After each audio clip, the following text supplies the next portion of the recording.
Mas agora, né, a gente falou um pouquinho de raio, vamos falar então da proteção. Basicamente, daqui para frente, a gente vai falar sobre a NBR 5419-2015. Esse é o foco. Ela tem todos os critérios, ela tem todas as informações, ela mostra todos os ensaios, toda a base é na 5419. Ela é bem completa e bem didática, né? Não tem erro de uma pessoa não seguir a norma e não conseguir concluir uma proteção adequada. Ela, claro que ela não apresenta a origem de alguns cálculos, de alguns termos, mas ela já garante que a melhor metodologia é o que ela está descrevendo, que dá maior segurança, né? Então, o que é que ela diz? Que ela começa a dizer: não há de forma alguma dispositivo capaz de modificar o fenômeno climático, né? Ou seja, não tem como você impedir que eu tenha descarga atmosférica. Ela vai atingir, né? E vai ser perigoso a pessoa, vai ser perigosa a estrutura e vai ser perigoso as instalações. Então a gente tem, de alguma forma, a gente tem que tomar medidas para proteger contra essas descargas atmosféricas que vão ocorrer. Você não tem como impedir, elas vão ocorrer.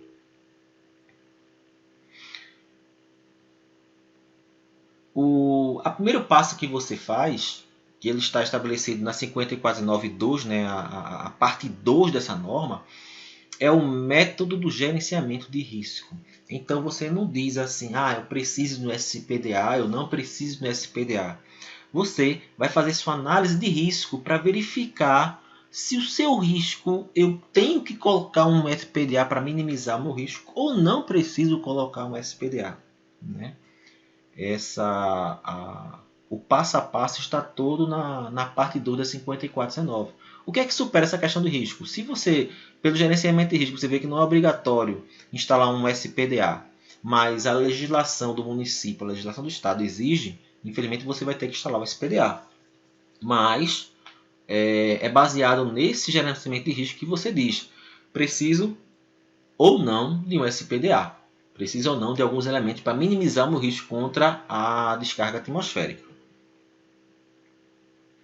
A 5419, as 5 partes elas são distribuídas dessa forma.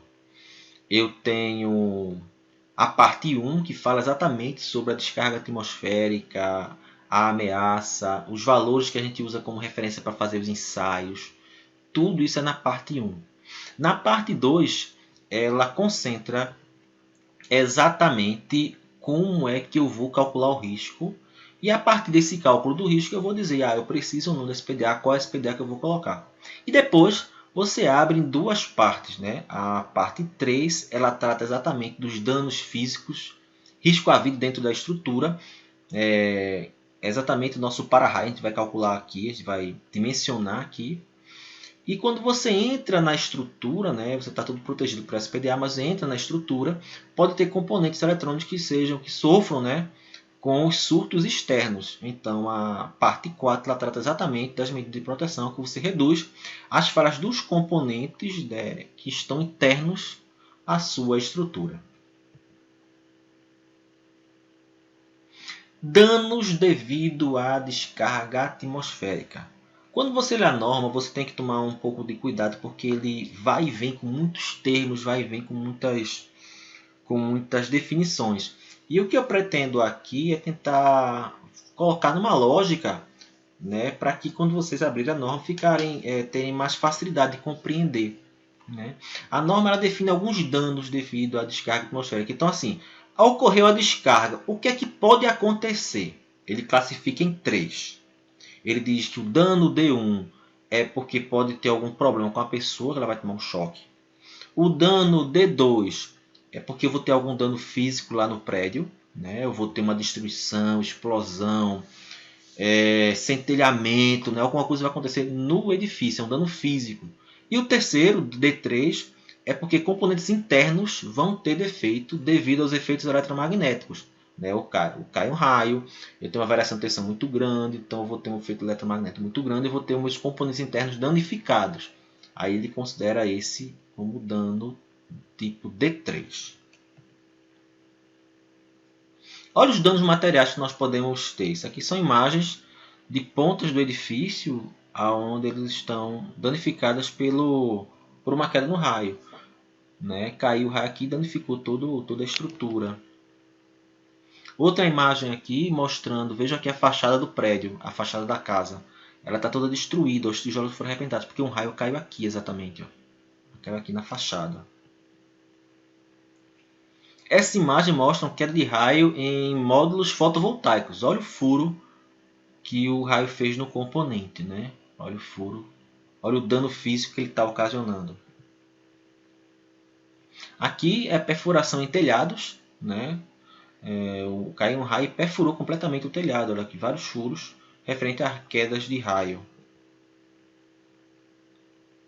Quando você tem unidades com material combustível, as quedas de raio podem ocasionar exatamente isso, que são incêndios, que são as coisas mais o que tem de mais perigoso na questão da queda de raios. Superaquecimento. Nessa imagem ela mostra que eu tinha um pino de segurança, um pino para eu estava com o pino, desculpe, isso aqui é um eletrodozinho, né, um microcaptor utilizado no telhado, mas a intensidade foi tão grande que superaqueceu e rompeu o meu elemento. E por fim, os efeitos nas pessoas. Aqui eu tenho duas imagens de morde de gado, exatamente feito aquele desenho que eu apresentei, né? Próximo de árvore, podem ver que eles estão próximos das árvores. E essas pessoas são as pessoas que sobreviveram a um raio. Eu coloquei até um vídeo, aí vocês podem ver, onde se mostra as pessoas que sobreviveram a esse raio. Então aparecem esses desenhos que são chamados de figura de Lichtenberg. Né? Toda pessoa que sofre um raio e sobrevive, ele normalmente aparece formam figuras como essa no corpo da pessoa. Enfim, nós temos que tomar cuidado, exatamente, né? A queda do raio não é brincadeira. Então, assim, do mesmo jeito que a NBR ela classificou os danos, né?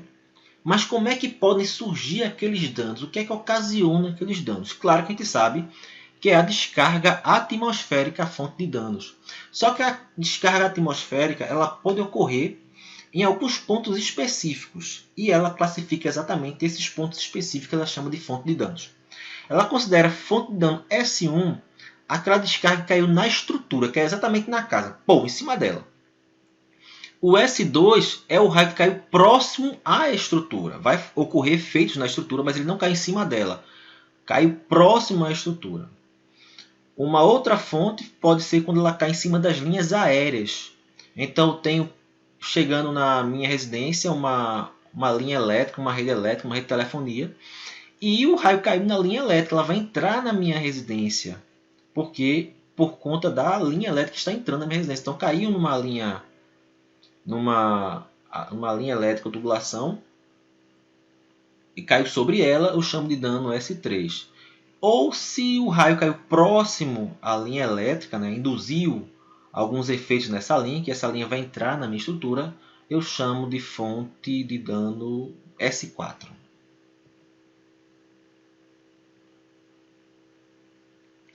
E aí ela começa a pensar no seguinte, ela quer saber quais são as perdas que eu vou ter.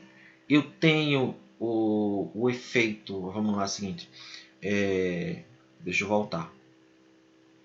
Eu tenho a fonte de dano e eu tenho, vamos lembrar aqui, eu tenho a fonte de dano e eu tenho o tipo de dano, fonte de dano e tipo de dano. Ele vai calcular, ele vai trazer mais nova informação para você. Ele vai falar sobre a perda, o que é que eu perco quando ocorrem esses tipos de danos. O que é que eu perco com isso? Vamos voltar para lá. Então, assim, cada tipo de dano, né, pode, em consequência, produzir diferentes perdas. Cada tipo pode produzir diferentes tipos de perda. E o tipo de perda ela depende da característica do objeto, do local, né, da estrutura. A gente vai agora tentar entender como é que a norma ela trata isso aí. Aí ela tem mais 4 definições, que ela chama de perdas, tipos de perdas. Ela coloca com 4 critérios. ela chama de L1 o que envolve perda de vida humana. Né? Tudo que ocorreu. Então, aquela composição de efeitos pode ocorrer numa perda de vida humana, ela considera como dano, como tipo de perda L1. Se aquilo pode ocasionar uma perda ao serviço público, no caso, ela considera como serviço público o suprimento de água, de gás, de energia, então pode ter uma falha nesse componente, ela diz que ela chama de perda L2. Se a estrutura posso ter a queda do raio pode ocasionar para mim a perda do patrimônio cultural, né? Vamos dizer assim, uma grande igreja, né? Uma grande igreja, um grande sítio histórico, ela chama de perda L3. E se eu tenho algum valor econômico, assim, imagine que eu tenho um banco e esse banco, se cair um raio em cima dele, o tempo de parada que ocasiona o efeito dos danos materiais, a cada dia que eu não tenho um funcionamento, eu tenho uma perda de tantos reais. Então isso aí é a perda de valor econômico, que ela considera também para avaliar a necessidade ou não de um SPDA. Então ela estabelece uma tabelinha bem legal. E aí você consegue visualizar exatamente o que é a fonte de dano e quais são os tipos de dano e tipos de perda. Então entenda o seguinte, eu tenho 4 fontes de dano. Aquela que cai em cima da estrutura, aquela que cai próxima da estrutura, aquela que cai em cima da linha elétrica que entra na estrutura e aquela que cai próxima da linha elétrica que também entra na estrutura. Essas são as fontes que podem danificar alguma coisa da minha estrutura ou internamente da minha estrutura. De acordo com esse tipo de dano, eu posso ter, se ocorrer dentro da estrutura, eu posso ter o dano D1, D2 e D3. O que é o D1, D2 e D3? Vamos voltar aqui, o D1, D2 e D3, para entender. D1 é a pessoa, D2 é o dano físico, D3 é a falha interna. Então vamos voltar para lá. D1, cadê? D1. Então, se cai um raio em cima da estrutura, eu posso ter dano a pessoas, dano à estrutura e dano a equipamentos internos. Se eu tenho um raio caindo na proximidade, o que pode acontecer no máximo é danos a componentes internos. Porque eu não vou ter um dano à estrutura, mas eu posso ter induções eletromagnéticas aqui. E essas induções elas podem entrar na estrutura e ocasionar defeito aos componentes internos. Então é assim que é formado os tipos de dano que podem ocorrer de acordo com a fonte de dano. E aí, naturalmente, eu tenho os tipos de perda que estão nessa fonte de dano. Eu posso ter, quando eu tenho um tipo de dano D1 de pessoas, eu posso ter um tipo de perda L1 ou L4. O que é L4? É quando eu tenho propriedades quando pode haver animais. O que é L1 e L4? Olha aqui. L1 é perda de vida humana e L4 é perda de valor econômico. Então, quando ele faz essa consideração, ele diz que se cair, se eu tiver um dano de pessoas, um dano no efeito humano, isso significa que eu posso perder vidas e eu posso também ter uma perda econômica, porque as vidas que estão sendo perdidas são vidas de animais que vão afetar a minha renda, uma grande fazenda, um grande sítio, e aí eu tenho a perda de animais. Então isso aí vai influenciar ele vai influenciar meu tipo de perda. Então ela classifica dessa forma. Ela tenta enquadrar dessa forma.